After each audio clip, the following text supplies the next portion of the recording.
Hello everyone, welcome back to my channel. সবাইকে অনেক অনেক শুভেচ্ছা জানিয়ে শুরু করছি আজকের নতুন আরেকটি রেসিপি। আজকে তৈরি করব শীতের নতুন সবজি দিয়ে শিমের ভর্তা রেসিপি। প্রথমে শিমগুলো সেদ্ধ করে নিতে হবে। সেজন্য চুলায় একটি প্যান বসিয়ে 1 কাপ পানি দিয়ে দিলাম।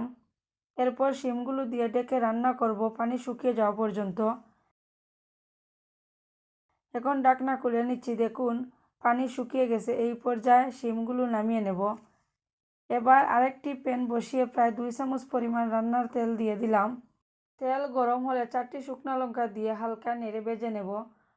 লঙ্কা ভাজা হয়ে গেলে নামিয়ে নিয়ে 5টি রসুনের কোয়া আর 1টি পেঁয়াজ কুচি দিয়ে দেব।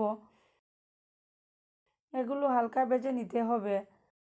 ভাজতে ভাজতে 3টি কাঁচা লঙ্কাও দিয়ে দেব এবং চুলার আঁচ একদম লো ফ্লেমে রাখবো।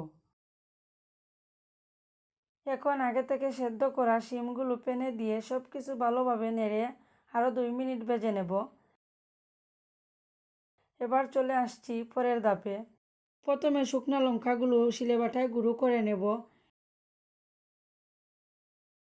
এরপর শিমের মিশ্রণটাকে একসাথে ভালো করে বেটে নেব।